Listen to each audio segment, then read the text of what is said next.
Bienvenue à la Ligue mondiale de la menterie. Je suis votre animateur, Steven Slab. La Ligue mondiale de la menterie est propulsée par la microbrasserie d'Offord Quand on brasse. Première saison, été 2020 de la Ligue mondiale de la menterie, LMM. Les règlements de la Ligue mondiale de la menterie, la LMM. Les menteries doivent durer environ 7 minutes. C'est une histoire au jeu, une anecdote. Et le but des menteurs et des menteuses est de vous convaincre que leur menterie est vraie. C'est ça, la Ligue mondiale de la menterie. Chaque présence de nos athlètes au stade de la menterie est disséquée, déchiffrée, commentée par nos deux analystes, Walker et Carter. Walker et Carter sont propulsés par la microbrasserie Quand on brasse. Parce que quand on brasse de la menterie, on est là. Il prétend avoir reçu l'ADN de Gary Carter par osmose avec une fausse balle. Premier champion numérique de la menterie, spécialiste du visuel. Il commente même ce qui est hors champ. Votre analyste, Leopold Carter.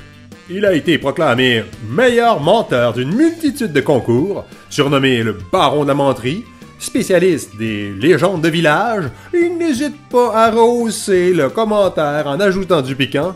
Votre analyste, André-Marc Walker.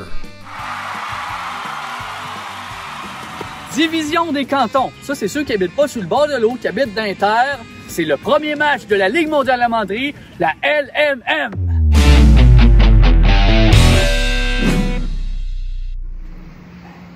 Le premier à se présenter au bâton, Pierre Labrèche, directement de l'Abitibi, et nous sort une histoire alléchante. À toi, mon Pierre. Bonjour, bienvenue chez nous dans ma cuisine en Abitibi. Parlant de cuisine, moi ça fait pas mal longtemps que j'ai découvert le pouvoir de séduction d'un homme au fourneau. J'étais petit gars, je devais avoir 13-14 ans.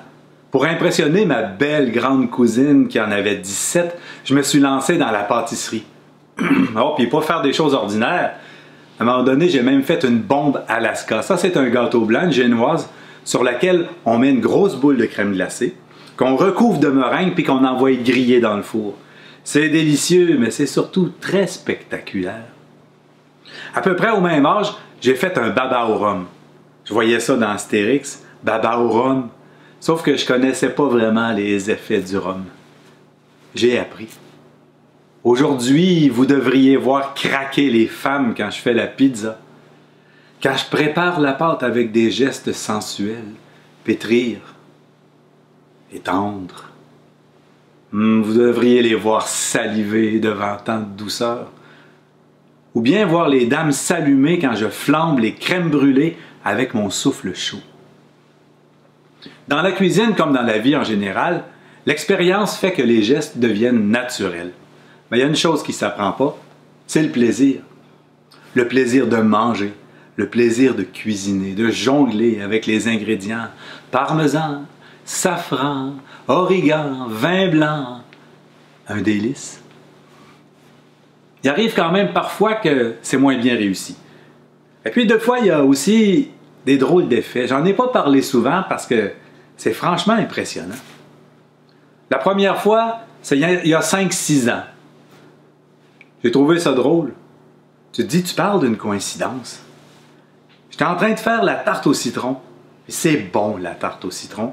Au moment où je battais les œufs en neige pour faire la meringue, je me lève la tête et puis je vois qu'il a commencé à neiger. Torpinouche! On était à la fin du mois de juin. Puis plus je battais les œufs en neige, plus il neigeait fort. J'ai provoqué une tempête de neige à la fin du mois de juin. Ce qui est bizarre, c'est que c'était à peu près rien que dans mon village. Quand j'ai dit ça à ma blonde, je pense que j'ai provoqué une micro-tempête de neige. Elle dit « Bon, ben ça y est, le v'là qui se prend pour le bon Dieu à cette heure. » Ça, mon bonhomme, ça s'appelle de la mégalomanie. Elle a quand même ajouté que je pourrais continuer à me prendre pour Ricardo parce que, honnêtement, on se régale bien. Une couple d'années après, j'étais en train de faire des éclairs au chocolat. Juste au moment où je garnissais le dernier éclair avec un fondant au chocolat chaud dont j'ai le secret, le ciel s'est assombri d'un seul coup.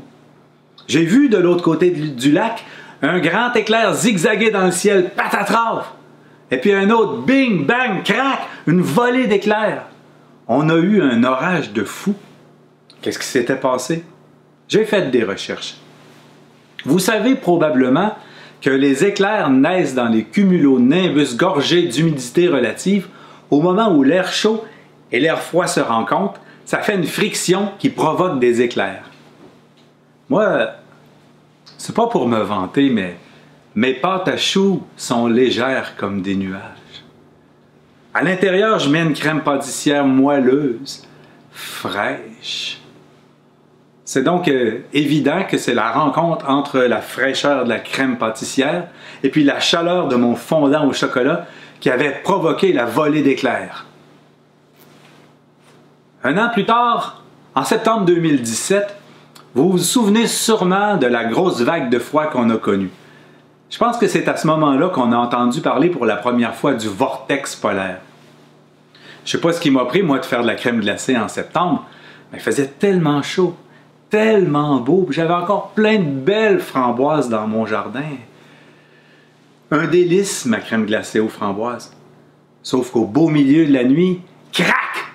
Une grosse gelée. J'ai rien dit de peur des représailles parce qu'avec tout le monde qui avait perdu leur jardin, n'empêche que c'est à partir de cette date-là que le fret s'est installé sur toute l'est de l'Amérique jusqu'à l'année suivante. Avec ma crème glacée, j'avais provoqué le déplacement du vortex polaire. Voulez-vous bien me dire ce qui arrive quand je fais des desserts? Oui, je le sais que selon la théorie du battement d'aile d'un papillon, une action dans un point donné peut avoir des répercussions à des centaines, à des milliers de kilomètres plus loin. Ça a l'air que mes talents de cuisinier ont des effets qui dépassent les frontières de ma cuisine. J'y croyais pas trop, je me confortais dans une position climato-sceptique, mais j'avoue que j'ai eu un choc quand j'ai vu les derniers rapports du GIEC, le groupe international des experts sur le climat. Moi, comme plusieurs personnes, depuis quelques années, je fais de la cuisine de plus en plus internationale. Tu commences par un poulet piri-piri. Ensuite, tu fais des fajitas, de la guacamole, un dal pakora, des crevettes créoles. Et puis graduellement, tranquillement, tu assaisonnes de plus en plus. Tu passes du paprika au piment d'Espelette. Chili par-ci, chili par-là, sriracha, jalapeños, cascabel, sambalolek, tabasco, harissa. Tranquillos, là. Tranquillement. Tu mets des épices de plus en plus fortes. Tranquillement, tu montes dans l'échelle de Scoville. Ça, l'échelle de Scoville, c'est ce qui mesure la force des piments. Ce qui est fascinant quand on regarde les rapports du GIEC, c'est que mon ascension dans l'échelle de Scoville correspond directement à l'augmentation de la température sur la planète. Jusqu'à tout récemment, mes pouvoirs se limitaient à des effets climatiques. Mais je ne sais bien pas ce qui m'a pris de vouloir manger un pudding chômeur il y a 2 mois. Les avez-vous vu grimper, les statistiques sur le chômage? À cette heure que ça se confirme que j'ai des pouvoirs, c'est peut-être le moment de rigoler un petit peu. Attachez bien vos tucs, parce qu'en fin de semaine, je m'en vais faire une double recette de pète de sœur.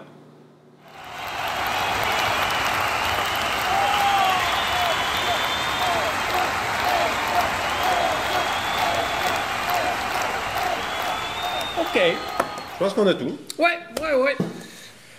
Bon, Puis à la brèche, bravo en partant, bravo. Oui, vaut mieux le dire tout de suite. Parce que on parle ici d'une certaine séduction. Oui, t'es coquin, Pierre. T'es coquin. Mais à quel niveau? Parce que moi, à un moment donné, j'ai eu l'impression qu'il y a eu une glissade. Oh! Mais Où tu veux t'en aller, Léopold? je voudrais pas aller trop loin. OK. Mais j'ai eu l'impression qu'à un certain moment donné, il a voulu dire cuisine de 17 ans et il a dit cousine de 17 ans.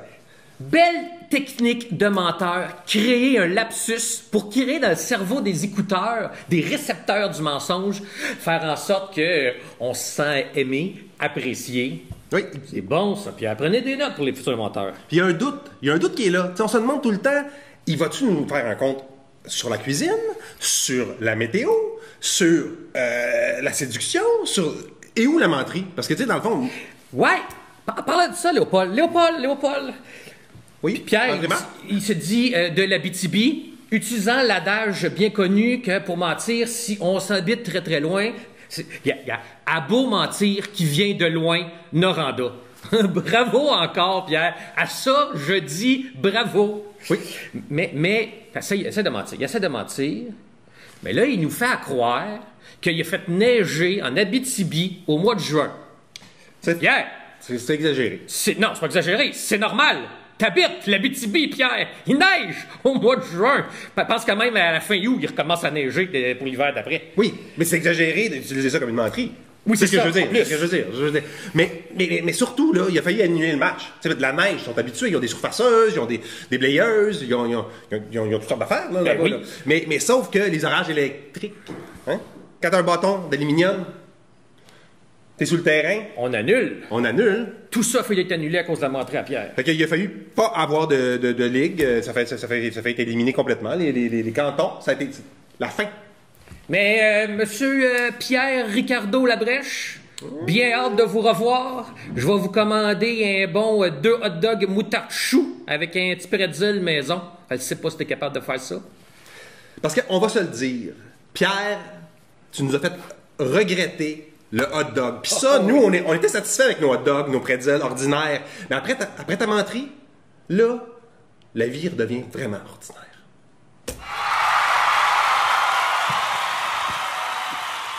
Deuxième personne à venir au bâton. Sophie Boissonneau de Notre-Dame-de-Ham au centre du Québec. Elle nous arrive avec une histoire qui est bonne à croire. À ton tour, Sophie. Ça s'est passé le 14 novembre 2014 dans la région du centre du Québec.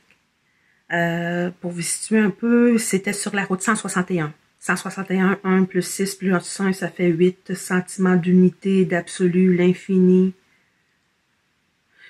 Sur la 161. Dans le fond, ça se trouvait être entre Ham-Nord et Notre-Dame-de-Ham. On se trouve à cette place-là dans la MRC d'Arthabasca, mais limitrophe avec la MRC des Sources, la MRC du Granit et la région de Chaudière-Appalaches. C'est pour vous situer un peu mieux. En fait, je partais d'Ham-Nord avec ma Honda Civic bleue, métallique, les pneus à fesses. Et puis, je m'engageais pour aller vers Notre-Dame-de-Ham. Je trouvais que la tenue de route était difficile. Ça vacillait sur la 161. J'avais évidemment pas mes pneus d'hiver. Et puis, quand il est venu le temps de prendre la courbe juste sur le rang 2, à la hauteur du lac des Aubert, eh ben, j'ai senti vraiment une perte de contrôle. J'ai essayé de retrouver le contrôle du véhicule. J'y arrivais pas. Je ne savais pas vers où je m'en irais ou s'il fallait que je continue tout droit. En tout cas, j'avais perdu le contrôle, mais je voyais au loin une vanne, donc un gros véhicule qui s'en venait. Je me disais, ça y est, ma fin est venue. Ah, c'est ça, la mort. C'est vrai que ça arrive vite quand on s'y attend pas.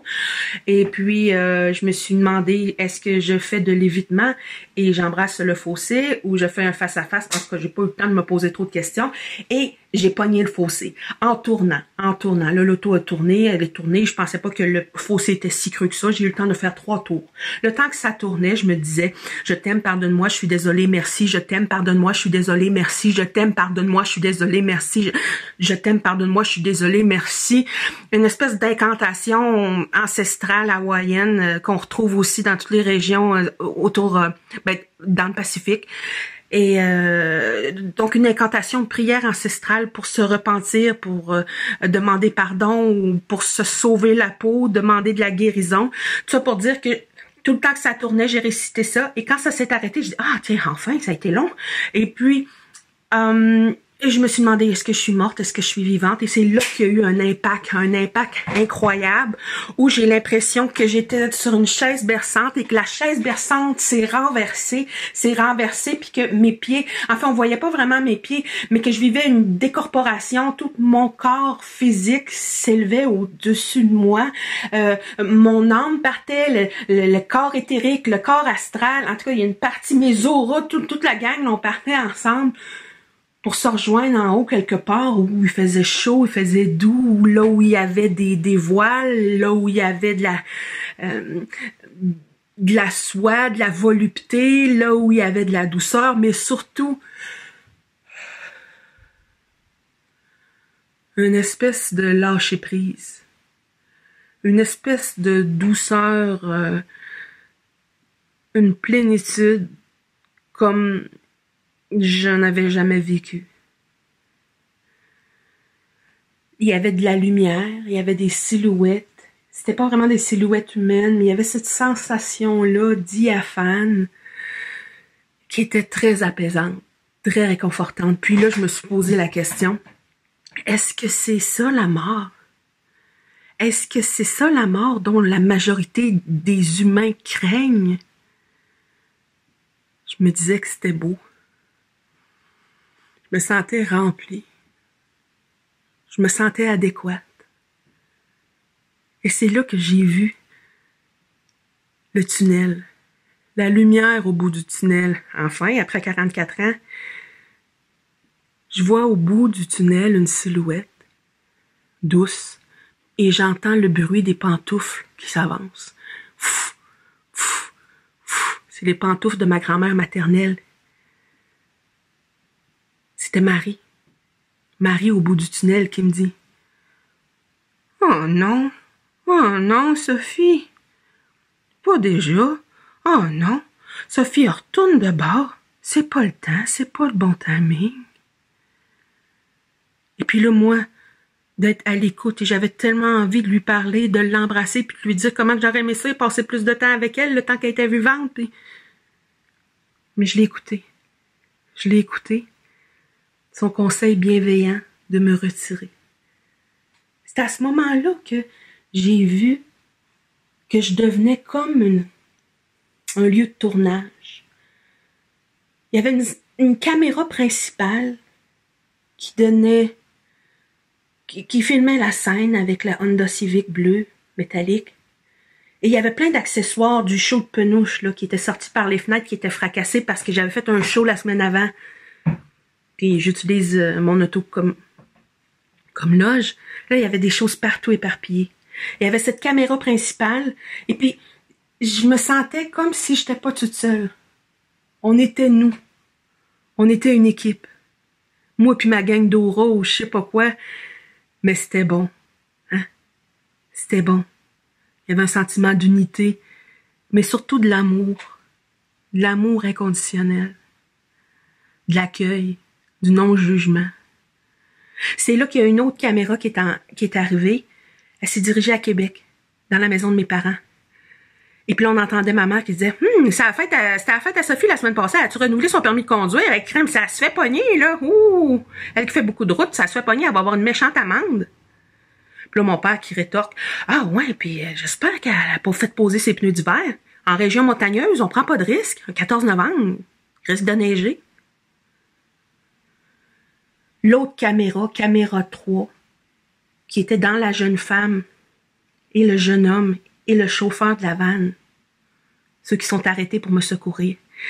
La jeune femme qui me dit « Madame, inquiétez-vous pas », en fait, qui parle à mon corps et qui dit « Je suis sage-femme, inquiétez-vous pas, je suis sage-femme, je sais quoi faire. » Non, sage-femme, moi je me demandais bien qu'est-ce qu'elle me disait là. Je suis en train de renaître à moi-même ou de vivre un rebirth, de quoi de même. Et puis là, je vois l'avant-bras du jeune homme, vendeur d'assurance, il me l'a dit après. Il tend son bras, et je vois-tu pas à ce moment-là, je reviens d'une secousse violente, alors je pogne de la douleur, puis j'ouvre les yeux. Sur son avant-bras, il était écrit « Believe ». Il y avait un tatou en encre bleue, écrit « Believe ». Believe. Croire. Croire en quoi? Croire en moi, croire en toi, croire en nous. Croire en nous capables de recréer cet état de béatitude et d'amour inconditionnel de notre vivant. Pas attendre d'être mort avant de vivre l'accueil puis le non-jugement. Croire. J'ose y croire. Et vous?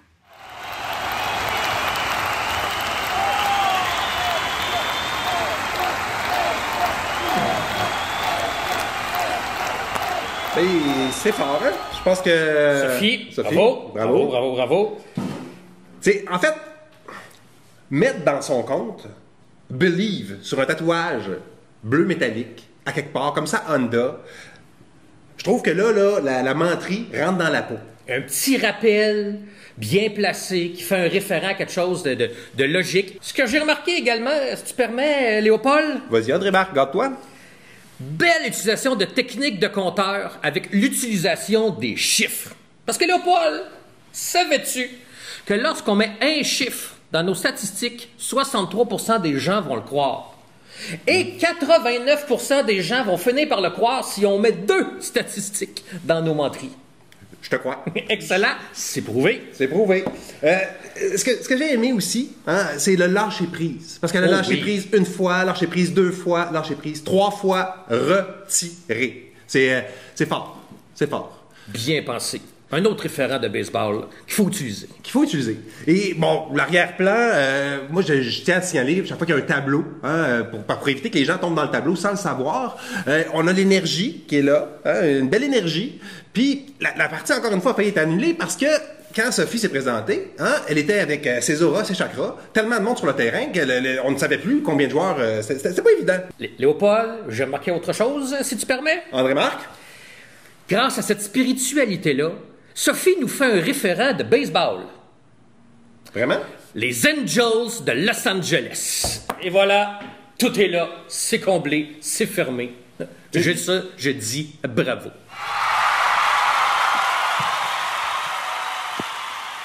Troisième personne au bâton pour la division des cantons. Stéphane Guertin, directement de Gatineau dans l'Outaouais. Il nous arrive avec une histoire de gars dans le bois.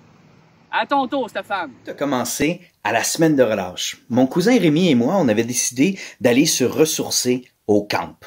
Notre camp, il est perdu dans le bois. C'est un endroit où il n'y a pas de route. Faut se rendre en motoneige, en ski ou en hélicoptère.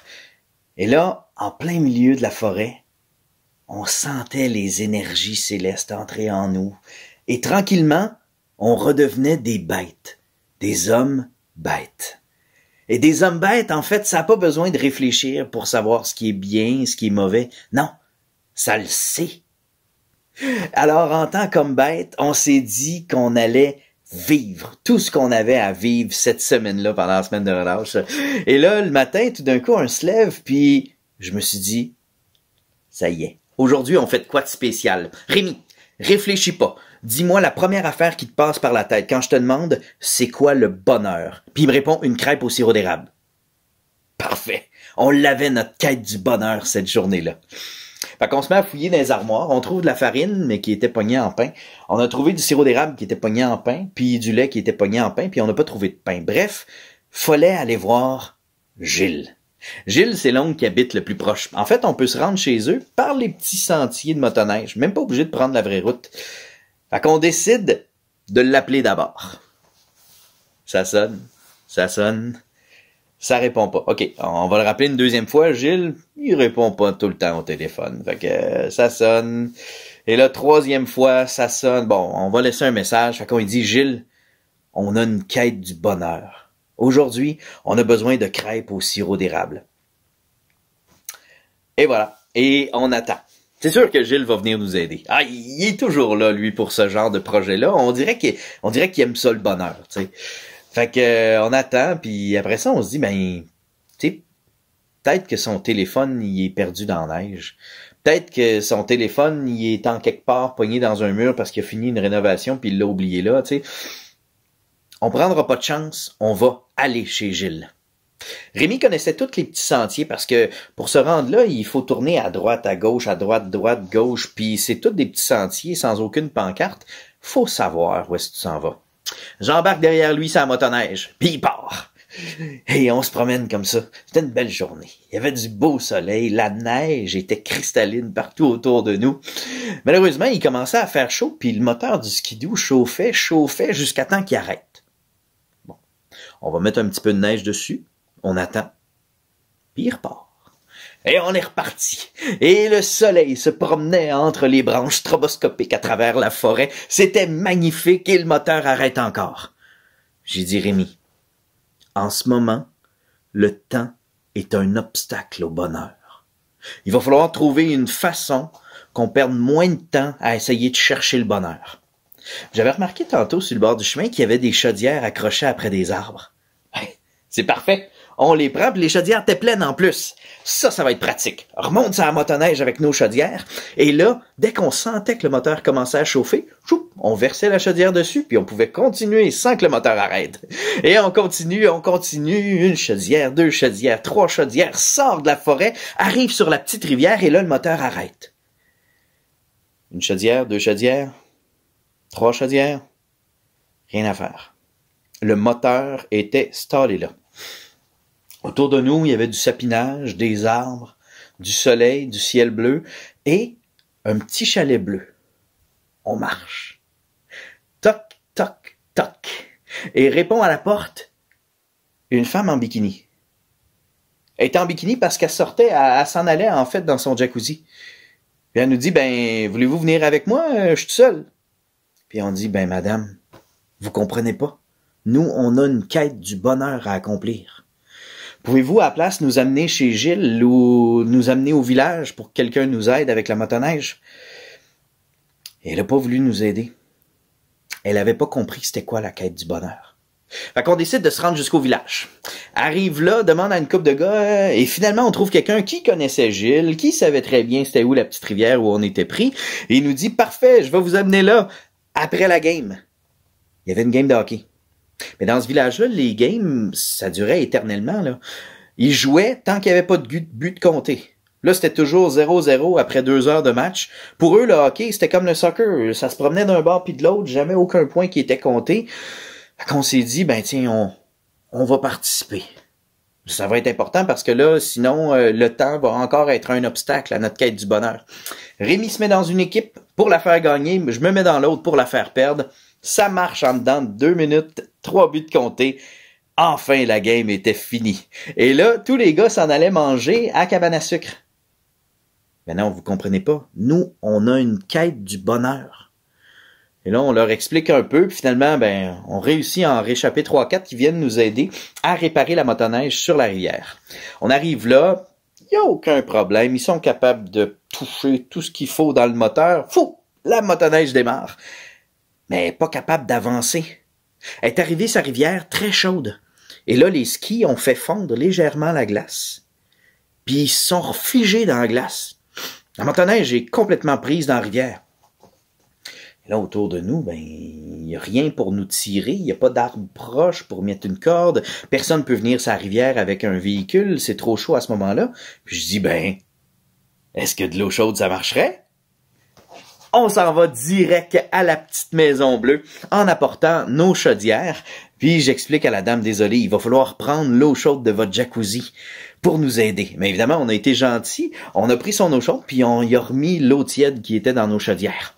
Et on repart, on se rend sur la rivière, met l'eau chaude. Les skis sont dépris, enfin. Là, j'ai su que les étoiles étaient alignées pour nous autres. J'ai su qu'on avait une bonne quête du bonheur. Fait qu'on se rend chez Gilles. Arrivé là, il y avait personne. On regarde dans le cours, pourtant, son auto est là. Son camion est là. Son 4 roues est là. Ses 4 trailers sont là. Mais la motoneige était pas là. D'habitude, Gilles barre pas ses portes, mais là, il l'avait barré. D'habitude, il laisse une clé sur la poutre juste à côté, mais là, elle était plus là. On était pris dehors. Et à l'intérieur des murs, il y avait notre bonheur. On savait pas quoi faire. On s'est dit, coudonc, on s'est-tu trompé? Et on a commencé à avoir des doutes. Mais voyons donc, un homme bête ne peut pas avoir des doutes. Il sait, c'est tout. Fait qu'on a marché jusqu'à la motoneige sans trop savoir quoi faire. Essaye de la démarrer. Elle démarrait plus. Et là, je l'ai su. Je l'ai su à ce moment-là qu'il y avait quelque chose qui était croche. Probablement que notre quête était mal formulée. Probablement que les étoiles savaient pas exactement ce qu'on voulait. Fait qu'on se rend jusqu'au chalet. On est parti de chez Gilles à 7 heures. On est arrivé à pied au chalet vers 10 heures. La semaine d'après, arrive là, il y avait une note sur la table. C'était écrit « C'est Gilles ». J'ai tout de suite su que c'était Gilles qui l'avait écrite. Et là, il disait « Je vous ai fait des crêpes et du sirop d'érable. La voici votre bonheur. » Il était fin. Mais malheureusement, en fait, il y en avait plus de crêpes et de sirop d'érable. Parce que plus loin dans la note, ça disait « Je suis revenu le lendemain, je me suis dit que c'était niaiseux de laisser des crêpes et du sirop pourrir. Fait que je les ai mangés. » Et c'est là que j'ai su qu'un homme bête Ça n'a pas besoin de réfléchir. Ça le sait que ça a fait la bonne affaire.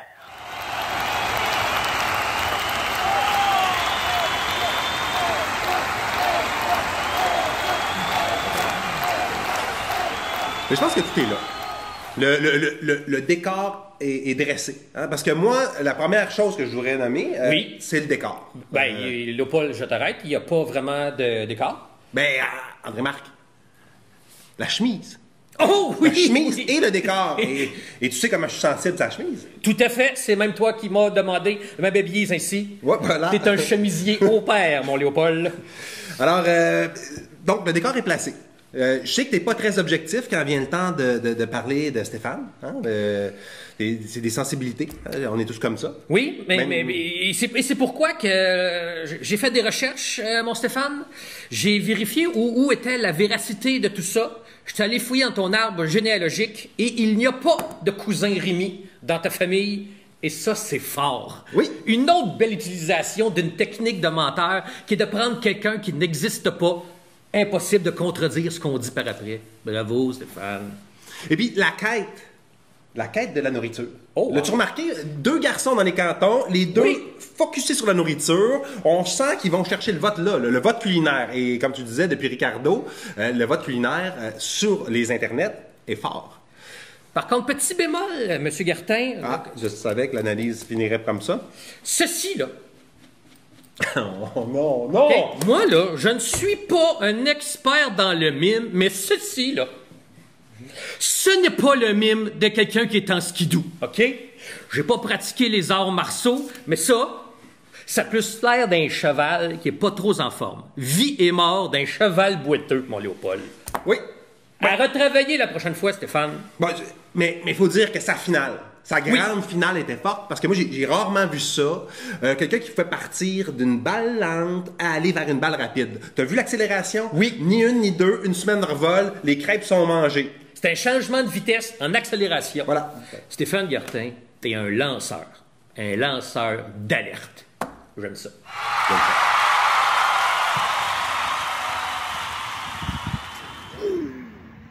Dernière joueuse, pour la division des cantons, Sabrina Parizeau, directement de Sherbrooke en Estrie. Elle nous arrive avec une histoire d'une psychopathe familiale. À ton tour, Sabrina. Bonjour et bienvenue chez moi. Merci de m'accueillir chez toi par l'entremise de ton ordinateur ou de ton téléphone. D'ailleurs, à ce sujet-là, je voudrais juste t'avertir que tu as une espèce de tache ici. Juste là, où j'ai pointé. Peut-être juste prendre le temps de laver ça, parce que moi, ça me dérange pas personnellement, mais c'est au milieu de mon visage, fait que ça pourrait être dérangeant pendant la vidéo. Juste... Oh mon Dieu, je me rends compte que c'est dans ma caméra. Je suis désolée, de toute façon, ça n'aurait pas de sens que je puisse voir chez toi, hein? Non, je m'éloigne. Pourquoi déjà on est en train de filmer, chérie? C'est la menterie, mon amour. Oh, la menterie, c'est vrai. Alors, il faut faire une bonne distinction, premièrement, entre une menterie et un mensonge. Hein? Le mensonge, c'est quelque chose à quoi tu dois penser, il faut que tu y songes, hein, comme le mot le dit, pour l'inventer. Puis souvent, tu vas l'inventer pour te sortir du trouble, mais ça va plutôt te mettre dans le trouble. Tandis que la menterie, c'est complètement autre chose. La menterie, c'est tout mignon. C'est une histoire vraie, hein, on s'entend, avec un petit peu de dentelle autour. C'est d'ailleurs pour ça qu'on dit mentir comme un arracheur de dents. Parce que s'il y a un métier qui est délicat dans la vie, c'est bien arracher des dents. Hein? Maintenant, tu le sais. Alors, le sujet principal de ma menterie, c'est mon arrière-grand-mère. Il faut que tu saches que mon arrière-grand-mère est une personne atroce, viscéralement méchante, intrinsèquement cruelle. De nos jours, elle aurait eu le diagnostic de psychopathe. Puis je dis pas ça à la légère, là. J'y pense au sens clinique. Là. Psychopathe dans le sens pas d'empathie, pas de sympathie, quelqu'un qui sait faire la différence entre le bien et le mal, mais qui choisit consciemment et très régulièrement de faire le mal. Une personne très très belle à l'extérieur, mais laide à l'intérieur, là. Quelqu'un de manipulateur. Bon, je suis en train de m'emporter, là. C'était une brève description de mon arrière-grand-mère, mais je pense que tu vois le topo, hein. Des choses terribles qu'elle a faites au cours de sa vie, je pourrais t'en compter une trolley puis une barge. Tu sais, je pourrais t'en compter au moins 3 pendant l'été. Tu sais quoi faire si jamais tu veux en entendre d'autres. Bref. La pire chose que mon arrière-grand-mère Mona a faite, c'est d'avoir des enfants. Puis c'est pas comme si la nature lui avait donné les choses faciles, parce que soit elle, soit mon arrière-grand-père étaient stériles, mais ensemble, ils pouvaient pas concevoir d'enfants. À l'époque, c'était très, très, très facile d'en adopter par contre. Fait qu'un matin, elle s'est réveillée avec la fibre maternelle, puis elle s'est dit « On s'en va chercher des enfants chez Saint-Michel-Archange ». Ben, ça, c'était un orphelinat, une espèce de Costco pour enfants. Fait qu'ils se rendent là, mon arrière-grand-père puis Mona, puis elle regarde les enfants, puis très rapidement, elle se rend compte que c'est bruyant, des enfants, c'est dérangeant, il y en a qui coulent du nez. Ah, mais dans le coin là-bas, il y en a des plus vieux. 2 garçons, il y en a un qui est en train de lire, puis il y en a un qui est en train d'écrire, tout ça. Ça, c'est intéressant, c'est tranquille. Fait qu'elle dit, ben, j'en prendrais un des 2, ou même je prendrais les 2 si vous me faites un 2 pour 1, puis comme de fait, elle revenait à la maison avec les 2. Mais les petits gars, ils étaient pas sages, en fait. Hein. Ils étaient en punition, parce que eux, à l'orphelinat, c'était des ennemis jurés. Puis leur grande rivalité, ben, s'est transportée jusque chez mes arrière-grands-parents. Pendant des semaines, ça a été l'enfer. Puis à un moment donné, Mona s'est complètement désintéressée d'eux, puis elle a laissé l'essentiel de leur éducation à mon arrière-grand-père. Ce qui est une bonne affaire. Parce que finalement, cette grande rivalité-là a fait que les 2 frères sont devenus très, très, très proches. La rivalité s'est transformée en fraternité. Puis encore aujourd'hui, là, ces 2 petits vieux-là se tiennent encore ensemble, puis les 2 doigts de la main, hein, même s'ils n'ont pas de lien de sang. Mais mon arrière-grand-mère avait pas terminé là. Hein. Sa collection de poupées ne faisait que commencer. Elle est retournée à Saint-Michel-Archange, puis elle s'est dit, cette fois-ci, je fais tout différemment. Je vais prendre des filles, premièrement, et je vais les prendre tout petites. Fait qu'elle est sortie de là avec des jumelles de 9 mois. Des petites filles, toutes mignonnes, toutes petites, qu'elle habillait pareil et qu'elle a appelées toutes les 2 Chantal. Une avec un E, puis une Chantal pas de E. Je vous laisse imaginer la pagaille que ça a pu créer dans la vie de ces enfants-là, d'avoir le même nom et d'être habillés pareil la plupart du temps. Puis tout ça, ça nous emmène à un endroit très, très, très sombre dans leur existence. C'est Pâques. Ah, je pense que là, j'ai pas assez de temps pour te parler de Pâques, mais reviens bientôt, puis je te parle de ça. Entre-temps, ben moi, je vais laver mon ordi comme faut. Mais ça, hein, ça prend quelqu'un pour tenir la tablette.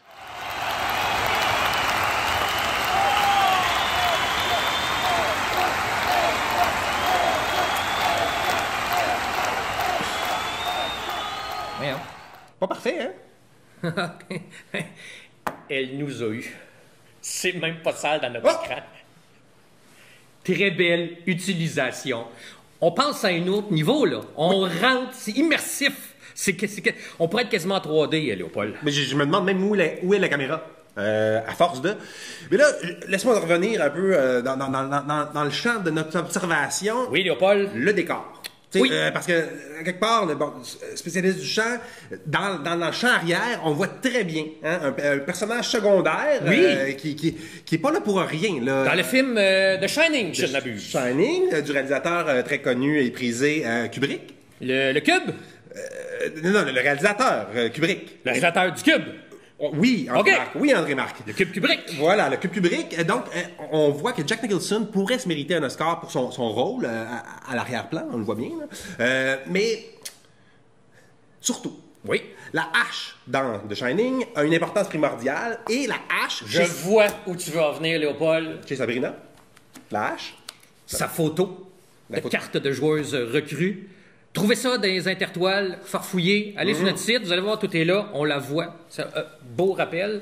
Et Sabrina utilise plusieurs techniques, dont celle d'envoyer la balle hors champ.